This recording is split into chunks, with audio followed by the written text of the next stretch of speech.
My mom and my dad, they didn't want me to be a footballer. They say football is not a real career. We ran away. We went from Juazeiro. We went to Portugal. And how old are you at this point? I was 14 years old. 14? 14. So you weren't running away knowing that you had something. You were running away to go to trials and try. Yes, I had nothing. Like nothing. Talk to us about that for people listening. Like, oh, he's played in Europe or he's played in Australia. Like, what happened? I signed with Juventus. I stayed in Juventus for a little while, and I went to Corinthians, which is a bigger club in Brazil. How did you make the transition successful? I believe someone was really determined. There's no turning back. I want to make this happen. How do you differentiate being confident and being arrogant?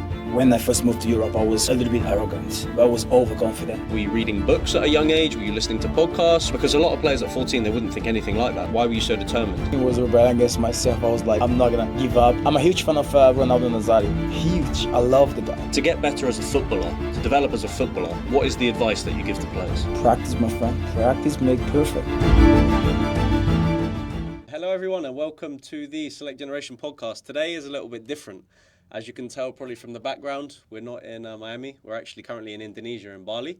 And today I'm joined by Santos. So Santos is currently a coach at the, if I don't get this wrong, the Bali Sharks and the Ubud Raptors Academy.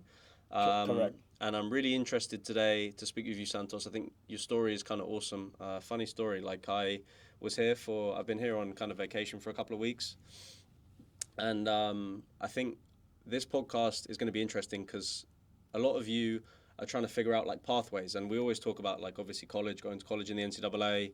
We talk about getting out to Europe. A lot of the guests we've had on have been from Europe, but like me personally, I don't know anything really about Asian football. I've got friends that have played in Asia, but it's not something that I'm an expert in. And it's something like I'm interested to kind of find out Santos's pathway. He's played professionally in Europe. He's from Brazil. He obviously is now involved in Indonesian football. And also I want to say that this podcast hopefully is teaching you guys that football is such a good connector. Like, don't know anything about Santos really, saw him online and we were able to connect, and now we're going to have a conversation. But I just want you to understand that football is a really good connector. So use it wisely and don't be afraid to reach out to people. But yeah, Santos, thank you so much for coming today. Thank you so much, Sam, for the invitation. When Gary from BFA, from the British Football Academy, mentioned that it was an opportunity to do a podcast with you, I was like, yeah, why not? I would love to speak, and I would love to give advice to those young players who actually dream to be a footballer. Yeah, I'm excited. So usually I'm in like some Select Generation gear. I didn't really prepare for a podcast, so I'm in my Chelsea kit. And we got obviously the surfboard in the back, so it's proper Bali. I love it. It's good. But Santos, who are you? Like, what's your story? You're from Brazil. You play professionally. You're now a coach. Like, talk us through kind of your football journey, who you are as a person. Okay, so my name is Santos. I'm Brazilian. I'm from north of Brazil. Started to play football really, really young. As you know, in Brazil, back in the day, we breed football. There was not like iPads or any other toys. It was football. Was like that's all we had. I left Brazil quite early. Fun story. I ran away from home. My mom and my dad, they didn't want me to be a footballer. They say football is not a real career. And when I first signed my contract as a pro in a club called Guarani in Brazil, in Juazeiro, my first salary I give to my dad. And then my dad say, where that money come from? And I say, this is my first salary I want you to have because you told me football is not a real career and I want to prove you're wrong. So I gave it to him. The president of the club called him and said, yes, he's part of the club now. He's junior, but he's joined the pro. And we helping him, give a little small salary to support him, So that's where everything started. And then from that point, my mom and my dad, they actually changed completely. Okay, this is real, He's a career. He can make money. And thank God, But after that, me and my best friend, Alan Davison, he's an amazing footballer. He stopped playing. Now he's a police officer in Brazil. But we make a little plan to run away, basically, because in the city we're a small city, we didn't have the opportunity to shine there, So we say, our parents will not support us. My mom and my parents, they didn't want me to go away. And we ran away. We went from Juazeiro, we went to Portugal. And how old are you at this point? I was 14 years old. 14? 14. Jeez. Yeah, so we make a plan. We spoke with some guy agency to take us with the bus. So we we run away from Juazeiro to Fortaleza, and my mom after I called my mom after 48 hours to tell her. I say, look, I know you're very upset with me and probably scared. You know where I am. I'm in Fortaleza. I come to chase my dream to be a footballer, to be a player, and that's where everything started. We did our first trial in a club called Sumov. It was very famous in Brazil. And So, yeah, so you weren't running away knowing that you had something. You were running away to go to trials and try. yes, I had nothing, like nothing. It was purely like we gonna try our luck, Yeah. and then that's what happened. We went there. We did one trial, and then after one trial, the coach say, "Okay, you guys are part of my team now." So why did you have to go to trials at other clubs? Why couldn't you trial for somewhere in your city? Like, why did you have to run away? There was, first of all, my parents will never support me to be a footballer, and then second, it's a small city, so there was nowhere to go. If you wanna play football, It's not a big club. No, it's Yeah. not a big club. It's not. So why didn't your parents support you? Were they saying you need to get an education, or you need to work a trade, or what did they want you to do? They wanted me to get an education. They wanted me to be a doctor, and I would say, "Mom, I cannot even see blood. If I see blood, I'll faint." I was like, "No, I cannot.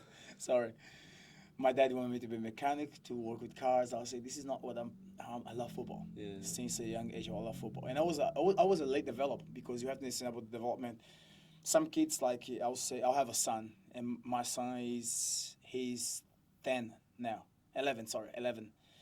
And my son, when he was 3, I could see he's good.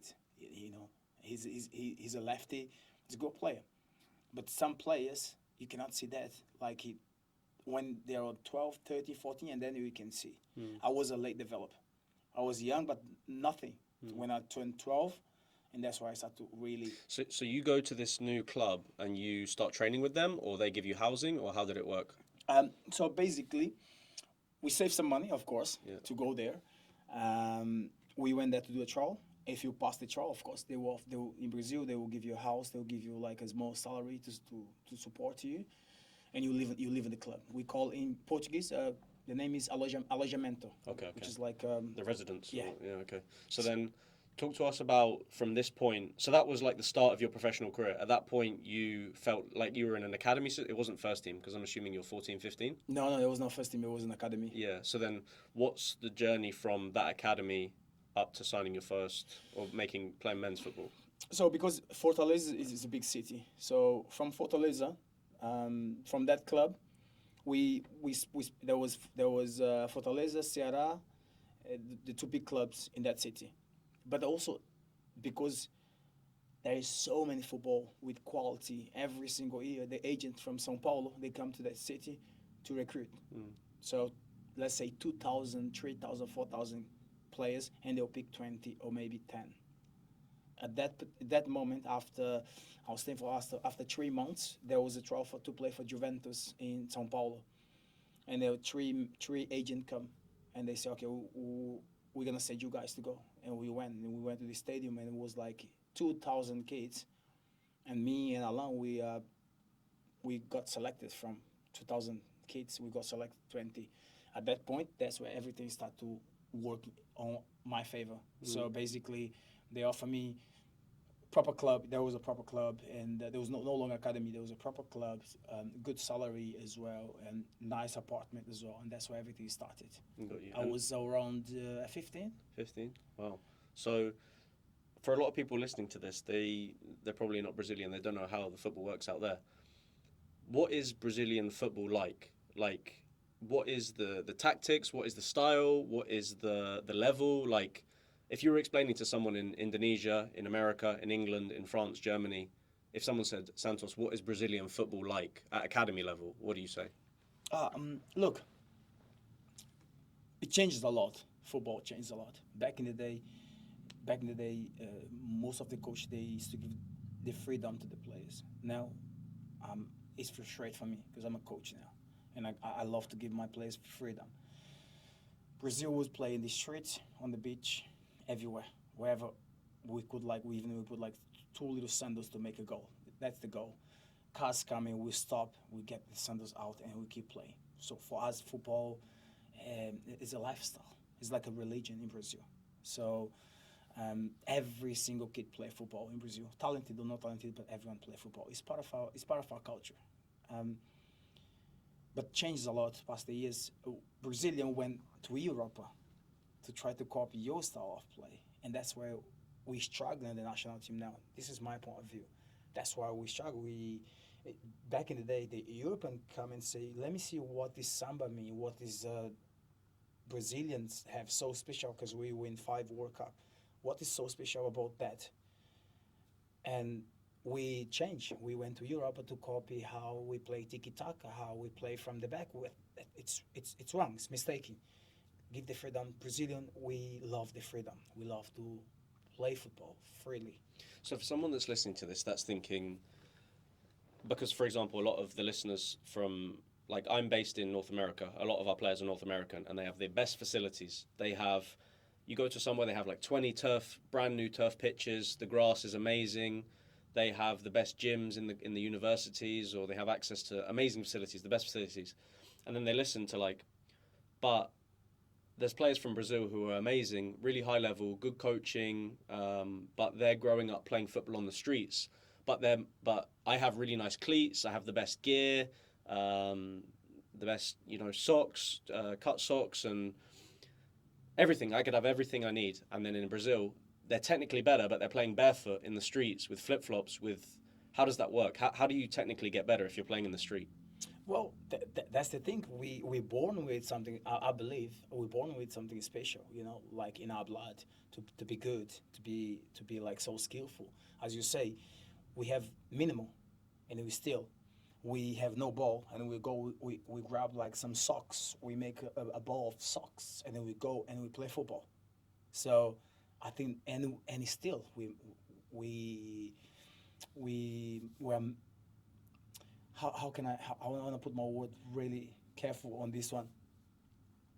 We have nothing, but we have everything, basically. It's just what matters to you. It's what your priority is. Yes. So when you're growing up in Brazil, what's the focus of football like? Because for example, in America, a lot of the players are thinking about, okay, I want to do football. I want to go to university. I want to get an education. They have like American football, NBA, baseball. Maybe they're not really focused on football. Whereas in England, for example, you just play football. In Brazil, I'm assuming it's the same. For us, there's no other option, and I think that's what took me to football. There was no other option for me. I don't picture myself in Brazil now being a doctor, being a mechanic, or I don't know who knows what happened, in Brazil. And I lived in Australia for 7 years, and I'm also work as a football agent as well. So I was trying to select players from Australia to bring to Indonesia as well. And I found this kid, 18 years old, really good, very talented. And I say, I've got a club for you in Indonesia. And he say, sorry, but how is it? What's the facility? Do I have this? I was like, it's a football professional club who are interested in seeing you. Do you want to come? And his dad contact me and say, sorry, Sans, no, because he's comfortable here. He play amateur here. He's a good level here. He have house here. He have a car, and he's looking to get a job in the mines. So I was like, what? I thought he wanted to be a footballer. I'm so glad you said that. Yeah. I thought he wanted to be a footballer, and they'd say, yes, he is, but I need to know what it. I feel like this is important because I can't agree more with you. Like, I speak to a lot of the players, like for our agency, we speak to players, right? And they only want to go somewhere if it makes sense for them. Mm-hmm. Okay, I want to go, for example, if they want to go to university, I want to go to university 30 minutes from my house. I want to go to this place because it has good grades or good academics, or I want to go here because it's a nice location, or I don't know, I have a friend here, or my girlfriend's here. It's like, but you have to understand that, like, football, when you're trying to get a football contract, like, it has to be the football as the priority. It can't be the location. Maybe at the end of your career, if you're Leo Messi or Ronaldo, okay, you have power, so you can pick things. But if you are trying to work, like, build your resume as a professional footballer, have opportunities, like, you need to have football as the priority and go where there's an opportunity for you. You can't be comfortable. If you're comfortable, then you're just going to be there forever. You know what I mean? Yeah, it's exactly my point. And some players they don't want to get out of their comfort zone, and then they say no, sorry, not going. It's because you've had an interesting career. You obviously had that where at the start of your career you left home and you were chasing a pro contract. Then you had some time in Australia. You said you're in Indonesia now. You had a stint in Europe too. What's been talk to us about that for people listening. Like, oh, he's played in Europe or he's played in Australia. Like, what happened? Also, after too short because I know you're on time, but after I signed with Juventus, I stayed in Juventus for a little while, and I went to Corinthians, which is a bigger club in Brazil. So I signed in Corinthians. I stayed in Corinthians for a while, and then a manager approached me and said, "Do you want to go to Romania?" And I said, "Where is it?"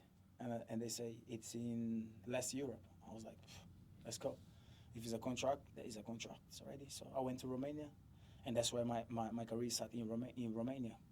I was a young boy, no English, only Portuguese. Haven't spoke the language. I have to adapt.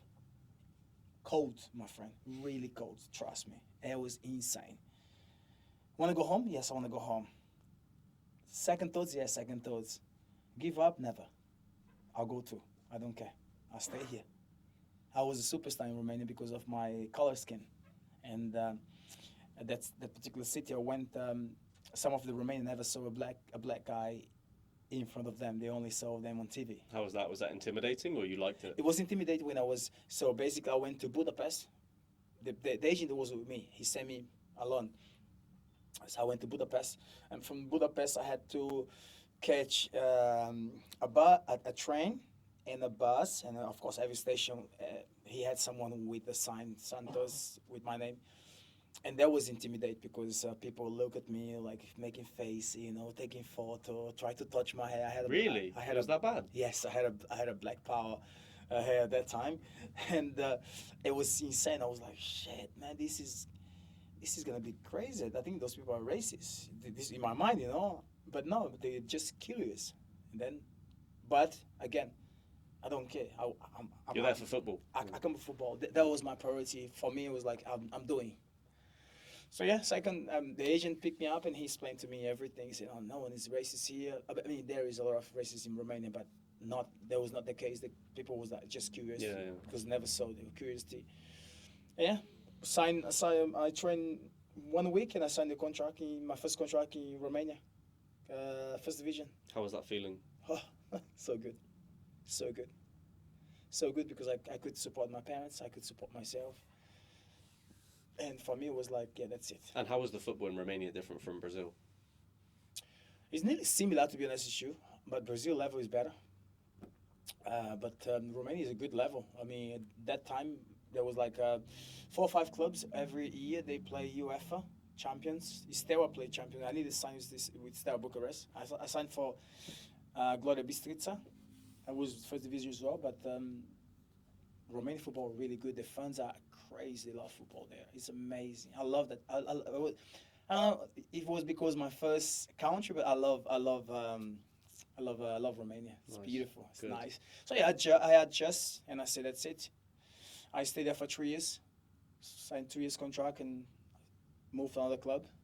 So it was really good. I learned the language in 3 months. Really? Yeah, Wow. I speak Romanian fluently. Really? Yeah. Interesting. So for someone that's listening to this that is going abroad, because a lot of our players are going abroad, they're going to Europe, for example, and they always ask me, like, Sam, how can I prepare?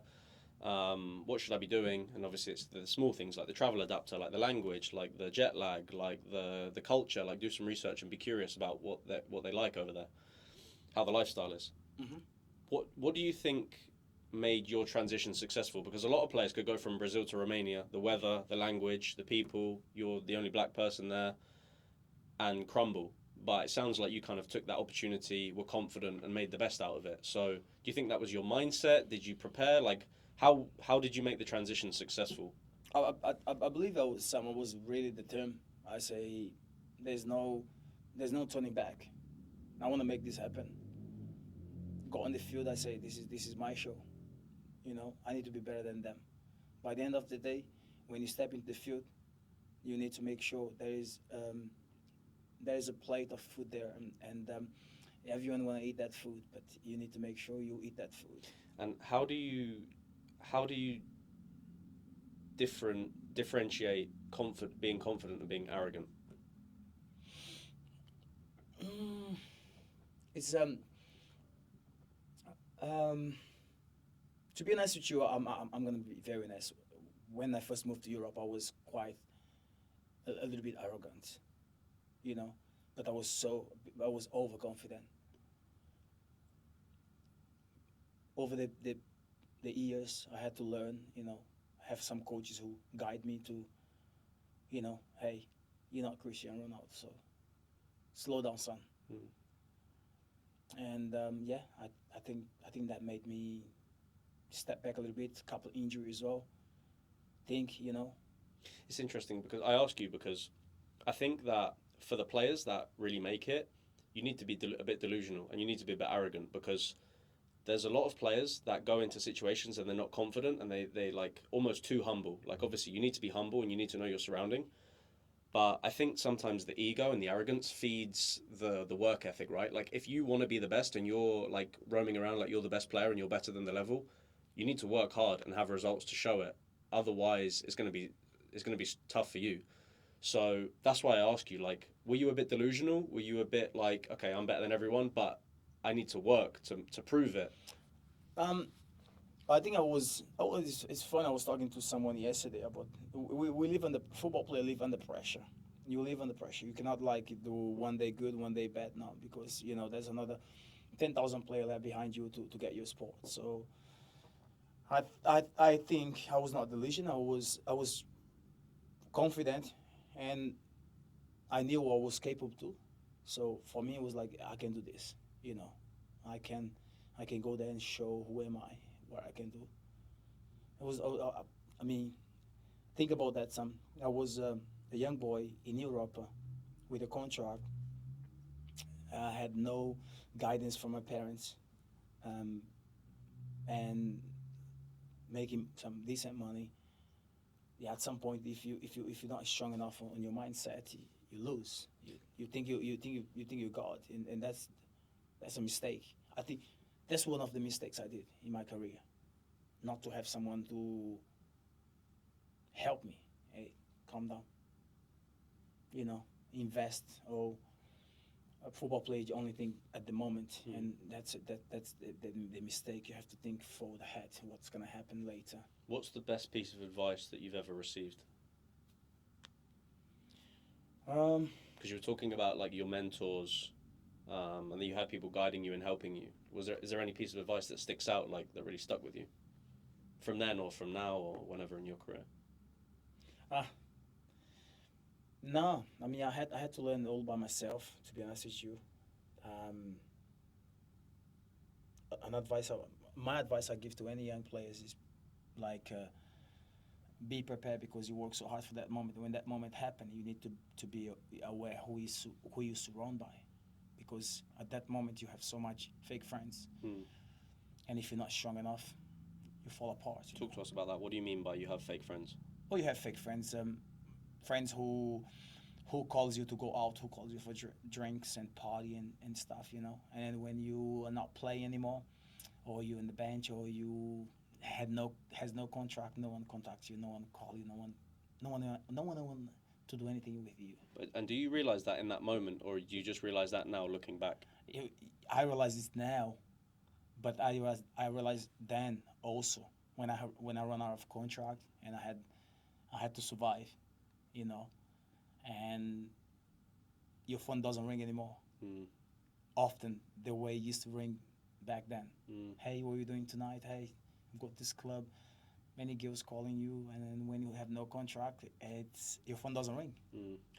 How do you stay motivated, stay trying to be the best? Because for a lot of players, they'll crumble and they'll be like, I don't want to play football anymore. I'm going to go and get a job, or I'm going to be a coach, or I'm going to, leave football.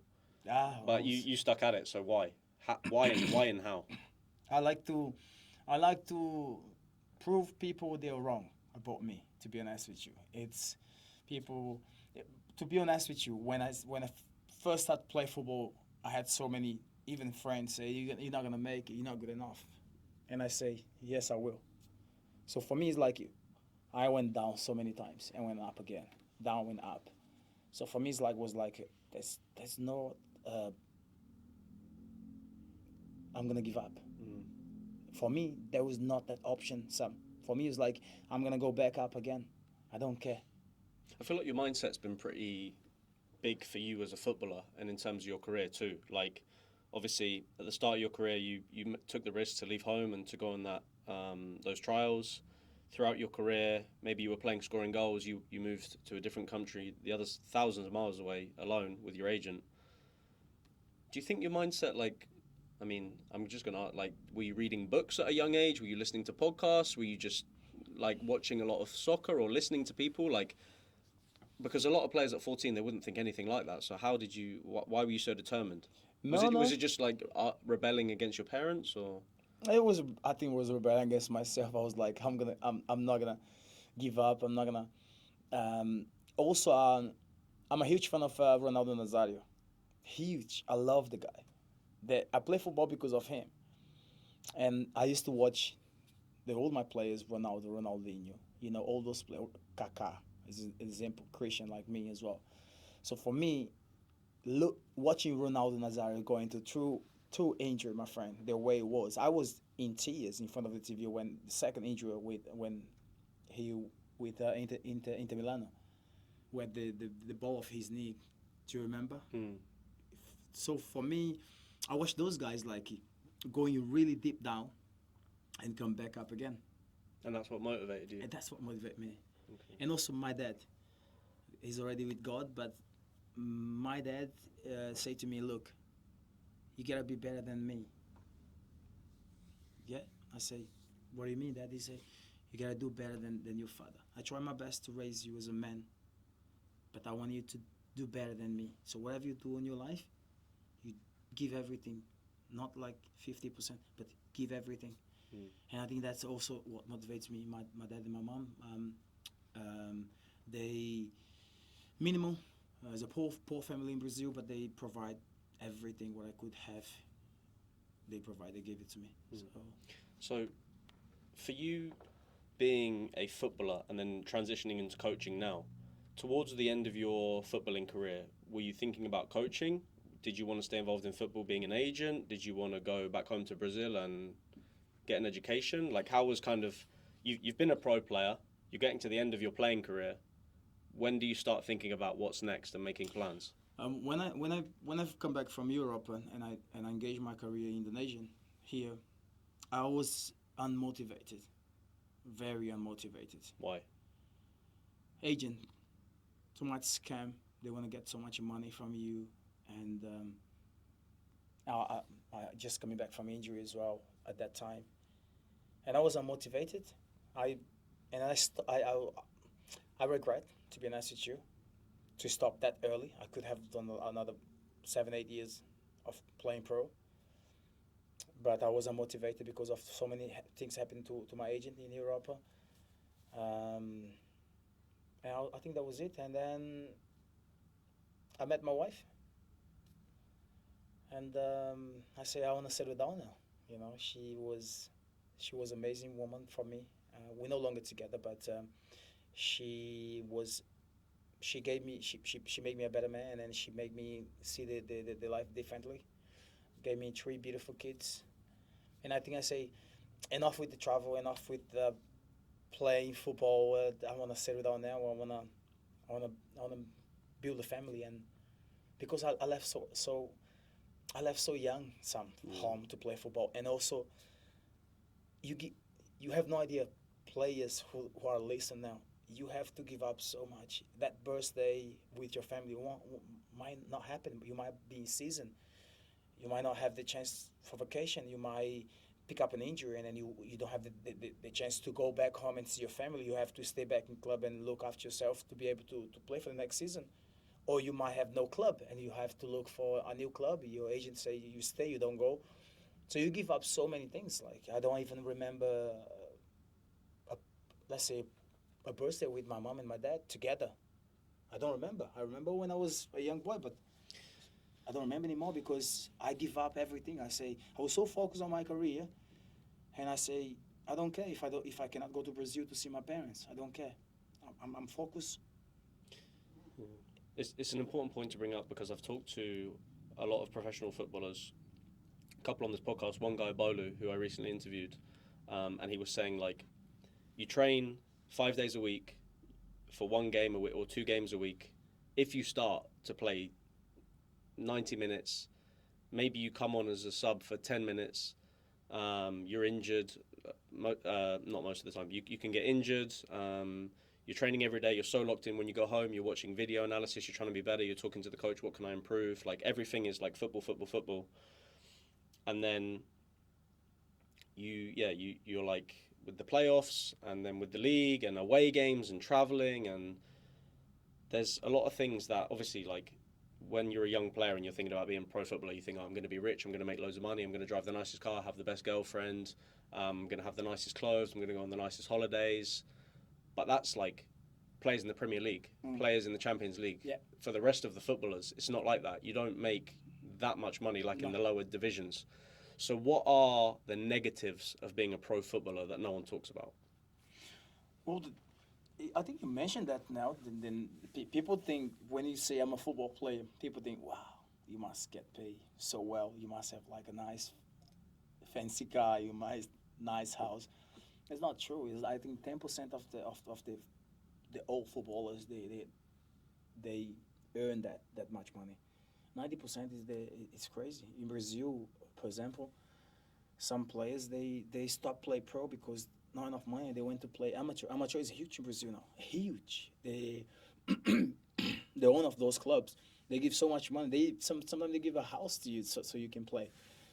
So it's a different story, but the media doesn't show. How is the lifestyle for a second, third division lower league footballer or someone that's playing maybe first division in Romania that's not making $1 million a month? What is that lifestyle like? What was your lifestyle as a pro? It was good. It was really good. Why? Well, I had everything. I have everything, and that also was a problem for me, because when I stopped play pro, I want to have everything. I want people to give me everything and help me with everything. You have your salary every month. You drive a nice car, or you always in a taxi, eating a nice fancy restaurant as well. And you get the best treatment. And But what are the negatives? Like, for example, let's say, like you were saying there, if you're injured or if you're not scoring goals or if you're struggling, what are like the negatives that people don't think about being a pro footballer? Missing your family. I'll say the negative things. Being a footballer is like you never around your family. You're always with your teammates. Basically, your family is your teammates. You live under pressure. You need to deal with the pressure. You know, sometimes you're not performing, you're not playing. You have to have a strong mindset. Say, oh, calm down. Yeah, it's coming. You're a striker. You're not scoring. It's okay. Calm down. You'll come. Yeah, I'll say, for me, the most negative thing was like not to enjoy those moments with my family, my mom, with my dad. And then now you're obviously transitioned into being a coach. I speak to a lot of people too involved in football that like a lot of my friends, for example, they want to work in football. They want to be an agent, or they want to work in the finance department or marketing department or ticket sales of a club. Mm-hmm. Did you like have to be involved in football after you stopped playing, or was there another type of job, or you had to be involved in football? I don't know. When I stopped playing pro, of course I moved to Australia with my wife and my kids. And I work in a hospital, in the food catering. But it was not my passion. For me, it was like, oh my God, I'm working here, but it's still dreaming with the football in the back. And then I decided to open a football academy. And I opened a football academy. It was really, really successful in Australia, in Perth. And that's how I said, okay, I need to do some study. So you have to have your license to be able to be a coach. Did a license in Australia, and that's how I become to involve again with football. And then now I'm work. So I own the Ubud Raptors with Coach Jose. Love him so much. He's my guy. He's look after me. Like he's like not only a partner. He's like a father, a brother. He's everything for me, Coach Jose. So we are partner in Ubud Raptors and Bali Sharks as well, together with Miss Anne as well, and of course Gary's always support us with his BFA, the British Football Academy as well. So what is your, like, as a coach, how would you describe yourself as a football coach? What's your style? Passionate. You have to watch one of my sessions. Not only passionate, I love discipline so much. Players not fear me, they respect me. All of my players, you can interview one by one. How is Santos? Oh, cannot get late to train. You gotta be on time. Get away your uniform, you know.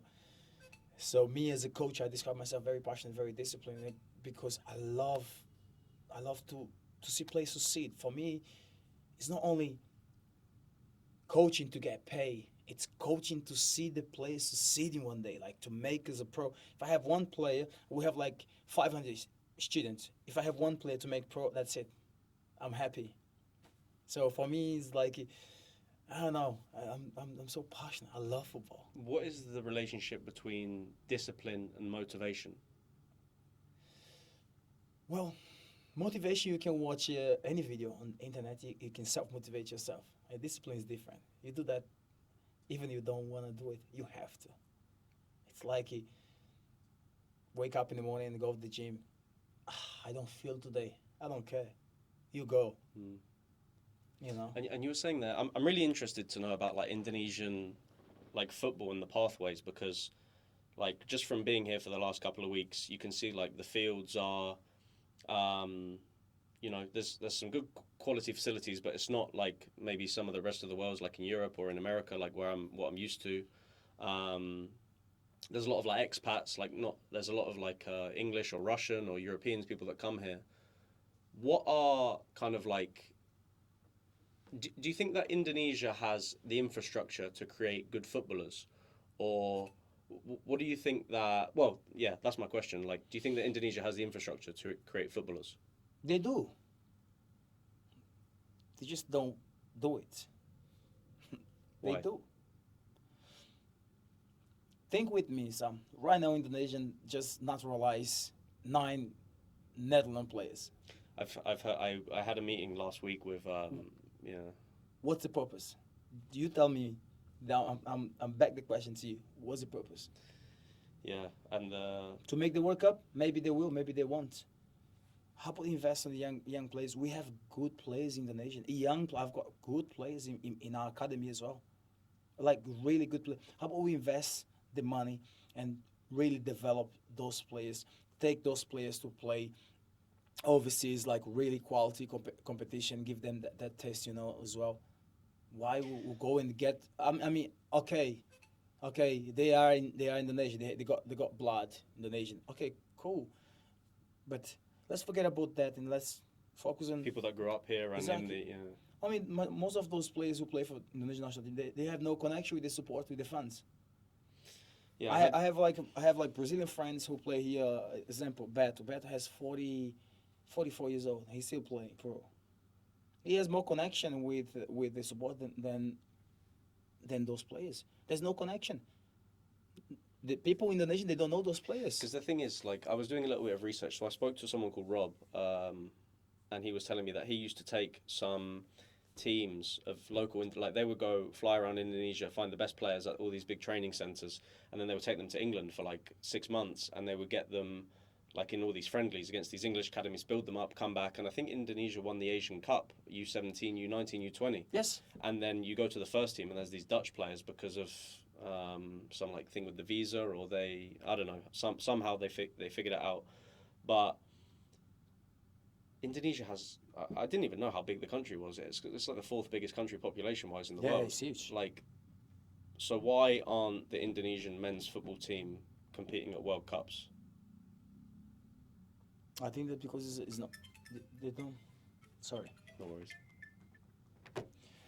I think that because that there's not much investment on the young players. I'll go back to the same point. I won't change the Indonesian. If Indonesian invest on these young players and start to raise them to be more competitive to a high level, and of course, the league in Indonesia is not very strong. I agree. No, send them to Europe somewhere. Those players that are Indonesian, they've been brought up here. Bring them, and then you're gonna have a chance to qualify to the World Cup. I disagree with what they're doing now. It's like giving visa to all those players who hasn't Why are they doing that? For short-term success versus long-term success? exactly Yeah. for that. Interesting. And then, like, I want to talk to you too. I know you mentioned a little bit about your agent, and we're an agency. I'm an agent, and Okay. I'm trying to give advice to players, picking the right agent, because they get a lot of our players, for example, they'll get a DM on Instagram. Hey, I'm an agent. Come to Europe for X amount of money. Or, hey, Sam, I got approached by this agent and he wants to send me here or go to this university, blah, blah, blah. What is your advice from having played pro, from being a coach, from being an agent? What's your advice for a player how to pick an agent or how to pick an agency? What should you look for when you want to pick your agent? Oh, it's a tough question.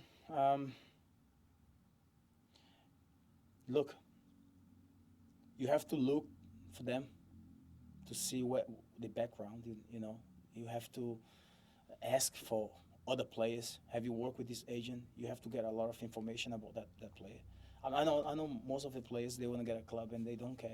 They even pay money to agent to get a contract.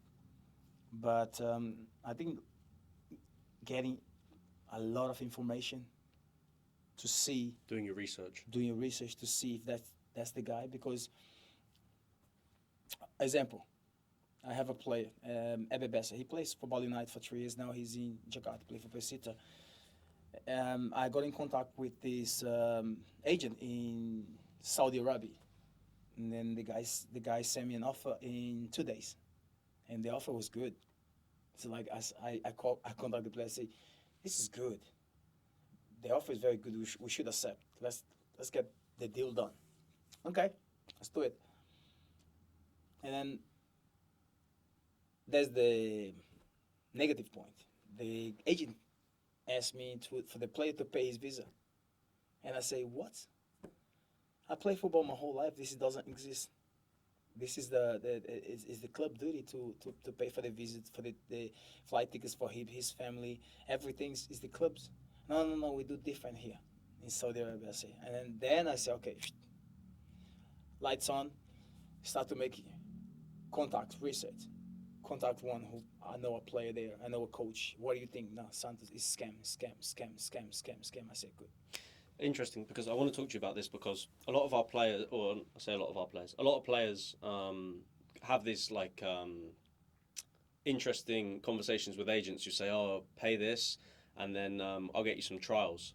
But to trial at a professional club, you shouldn't really be paying. Like, it should be the club's responsibility or the agent's responsibility to kind of cover things. Yeah. In my opinion. So, from your experience, like, let's say that I want to bring you on trial at this club in, I don't know, Spain, Germany, England, France. What is the process from being invited to having a trial? Like, how should it work? Well, it depends also the background of the player. If the player has a really good True. Resume. it's like a really good highlights. It's easier. You get a really good transfer market. That's different. Of course, the player. Okay, I've got my highlights here. I've got my transfer market here. I played that much minute on the last season. I scored that much goal. So it's a different story. If the player come like this, but most of the players, who come to us, they basically, I didn't play this season. I play only 2 games. And that's hard to negotiate with club like that. The club want to see numbers, and it's let's be real here. It's number like Stats, goals, assists, clean sheets. Yeah. Exactly. I can negotiate any player, but give me what I need, but don't give me. So what do you need? Because I'm glad we're talking about this, actually, because that's true. That kind of changes my opinion and answer. Because if you are a player with a good resume that has a proven track record, of course, you can kind of do what you want. You can have the power. But if you're a player who has nothing and you're trying to get trials at clubs, you don't have the power. So for you as an agent, for a player that's saying, hey, Santos, I really want to find a club. For you as an agent, what do you need for a player? You need a good video, you need stats, you need a resume with a good level. You need someone who's like replying quickly to text messages, replying to phone calls, who's asking good questions. If I'm a player wanting to get a pro trial, say, hey, Santos, I want to work with you. What do you like about players that you represent?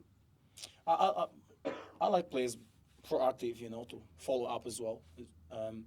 But your question to Indonesian, a player who doesn't have a nice video, doesn't have a transfer market, impossible. The Indonesian football put so much rules at the moment here. You cannot. Example, the player who comes from Brazil, they have to play minimum third division. Yeah, to get the points for the visa. Yeah. National to be able to play here. So it's a waste of time for the player. It's for the agent. When, let's say, he say, Santos, can you help me? I say, look, I would love to help you, but I cannot. The Federation of Indonesia will not allow me. My advice, go elsewhere. Try a different country, because he's not going to work. Not for you, not for me. Yeah, you're a good player. I've got good players. I've seen them. They don't have what it takes, which is like a good highlights, a good transfer market. And it's interesting because I like that response, because it's very honest and it's genuine, and it's like, listen, I can't help you, so go somewhere else. But a lot of agents will be like, okay, yeah, give me this and we'll find something out. No. But and I want to touch on the point too where you were saying do your research, because, for example, let's say that I have an agent called Gary Smith, and he says, come to this, like, Saudi Arabia, you pay the visa, blah, blah, blah. How do I do my research? Do I look him on Instagram? Do I ask ChatGPT? Do I Google him? Do I reach out to, do I ask him, hey, can you send me a player that you've dealt with so I can give him a WhatsApp? Like, what does doing, like, if you wanted to do research on me, like, what would you do research about?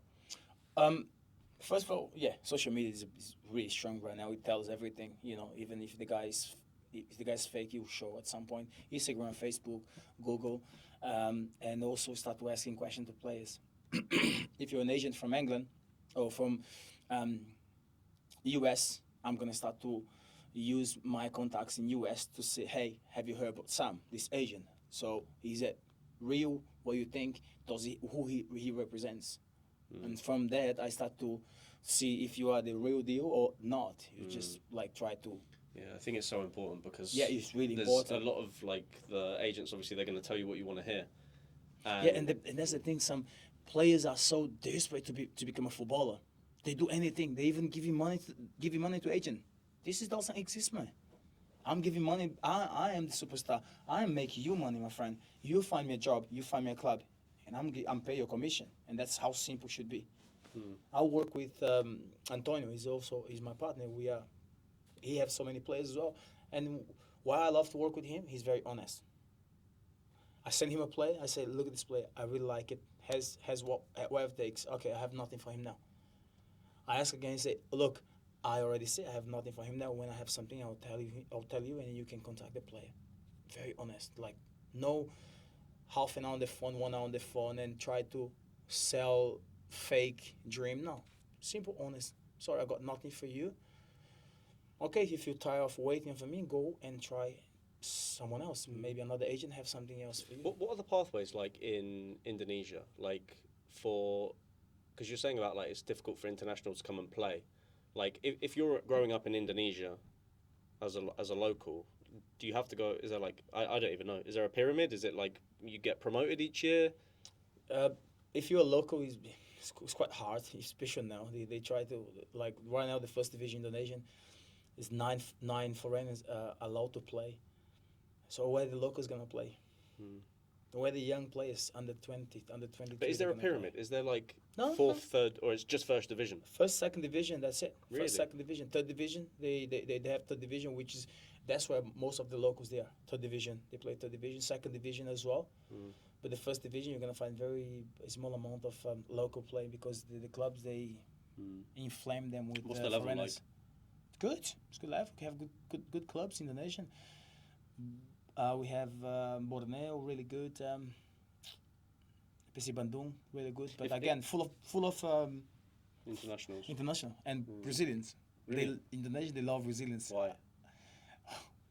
Why? Because the quality is very high. We have like good players, players who are not good to play in first division, second division in Brazil. They are kings here. But why not English, Spanish, German? I don't know. I That's don't just know. how it is. Yeah, I think because Brazilians they adjust in any environment. Mm.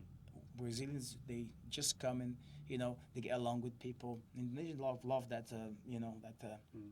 we say people are caliente.